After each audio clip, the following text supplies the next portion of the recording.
سر سب سے پہلے فرمائیے گا، عدالتوں کے گرد گھومتی پاکستان کی سیاست کا مستقبل آپ کیا دیکھ رہے ہیں؟ نواز شریف اور آصف علی زرداری ان مقدمات کی زد میں ہیں جی اس وقت۔ میں سمجھتا ہوں کہ بہت بڑی تبدیلی آئی ہے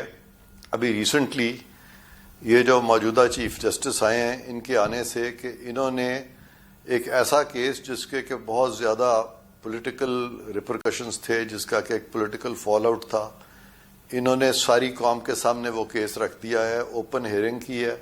اور سارے پاکستان میں وہ ٹیلی وائز ہوا ہے، اور انہوں نے 15 ججز بٹھا کے، فل کورٹ بٹھا کے، تو سب سے پہلا ان کے ٹینیور کا فیصلہ ہوا ہے ایک اس طرح کے اہم کیس میں۔ تو اس سے بہت ایک خوشائن چیز میں سمجھتا ہوں ہوئی ہے کہ لوگوں کو پتہ لگے کہ کیا عدالت سیاست کر رہی ہے یا کہ عدالت کو خام خواہ اس میں جھونکا جا رہا ہے۔ تو پچھلے چیف جسٹس جو تھے وہ پوری طرح سے عدالت کو سیاست میں لے آئے تھے اور اپنی مرضی کے بینچز بنا کے، اور وہ فیصلے جو تھے کرتے چلے جا رہے تھے، اور وہ ان کے جتنے فیصلے تھے ان کا جو ایک ٹلٹ تھا وہ ایک خاص سیاسی جماعت کی طرف تھا۔ تو اب یہ جو موجودہ اقدام ہوئے ہیں، یہ جو موجودہ فیصلہ ہوا ہے پریکٹس اینڈ پروسیجر ایکٹ کا، اس سے نہ صرف کہ سپریم کورٹ مضبوط ہوئی ہے، بلکہ سیاست کا جو ایک لیبل لگا ہوا تھا سپریم کورٹ پہ وہ بھی اب نہیں رہے گا، اور یہ میں سمجھتا ہوں ایک اچھا چیز ہے۔ اور ایک فرد واحد چیف جسٹس جو ہیں، جو سارے سپریم کورٹ کو انہوں نے یرغمال بنایا ہوا تھا، ان کو اپنے کنٹرول میں لیا ہوا تھا، اور وہ کنٹرول بھی ایسا تھا جو کہ بالکل بے جا تھا، اور وہ ایگزیکٹو کو بھی کنٹرول کر رہے تھے، اور وہ مقننہ کے ساتھ بھی مقابلے میں چل پڑے تھے۔ تو موجودہ چیف جسٹس نے یہ اس طرح کا فل کورٹ بنا کے اور پھر اس پہ جو فیصلہ ہے، اس سے یہ چیز صاف ظاہر ہو گئی ہے کہ پارلیمان اور سپریم کورٹ ایک پیج پہ ہیں، اور وہ لوگ جو کہ سپریم کورٹ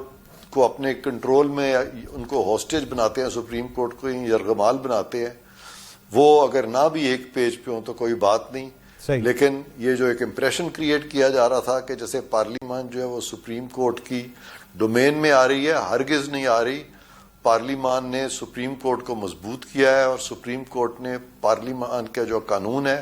اس کو صحیح تناظر میں کمپریہینڈ کیا، اور وہ جو ایک اجارہ داری تھی، ایک ہیجمنی تھی، ایک مائنورٹی کے چند ججز کی جن کو کہ کہا گیا ہم خیال، اس کو نہ صرف ختم کیا بلکہ پاکستان سے کوشش کی ہے کہ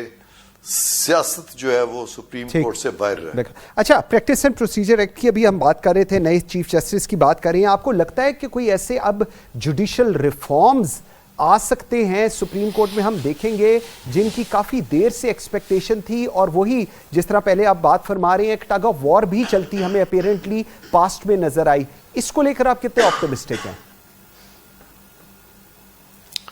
دیکھیں، یہ ایک بڑا مہمت ٹاسک ہے اس وقت، کیونکہ وہ جو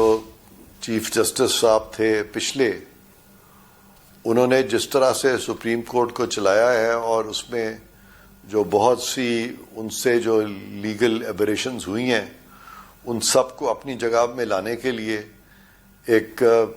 بہت بڑا ایک اقدام کی ضرورت ہے، جس میں کہ ججز کی اپوائنٹمنٹ جو ہے وہ بھی آئندہ آنے والے دنوں میں نہ صرف کہ میرٹ پہ ہونی چاہیے، بلکہ وہ کنسنسس اورینٹڈ اپوائنٹمنٹ ہو اور ریزنز کے ساتھ ہو، نہ کہ یہ کہ وہاں پہ کچھ لوگ کہیں کہ کچھ ججز ہمارے رکھ لیں اور کچھ آپ اپنے رکھ لیں۔ تو ایک تو یہ بہت ضروری چیز ہے، اور دوسری جو اہم چیز ہے وہ یہ ہے کہ ماضی کے کچھ غلط فیصلے جو تھے ان کو ریوزٹ کرنا پڑے گا، تاکہ پاکستان کی جو جورسپروڈنس ہے، پاکستان کے جو جوڈیشل ڈیسیجنز ہیں، جو جوڈیشل پریسیڈنٹس ہیں، ان میں جو ایک کیوس پیدا ہو گیا تھا، ان میں جو ایک ڈس ہارمنی پیدا ہو گئی تھی، ان میں جو انکنسسٹنسیز پیدا ہو گئی تھی، جس کی وجہ سے کہ ہمارا لیگل آرڈر بھی کیوٹک ہو گیا، وہ سارا کچھ موجودہ چیف جسٹس کو درست کرنا پڑے گا۔ لیکن اگر وہ کوشاں رہیں تو میرا خیال ہے کہ 1 سے 2 ماہ میں وہ یہ تمام چیزیں جو ہیں درست کر سکتے ہیں۔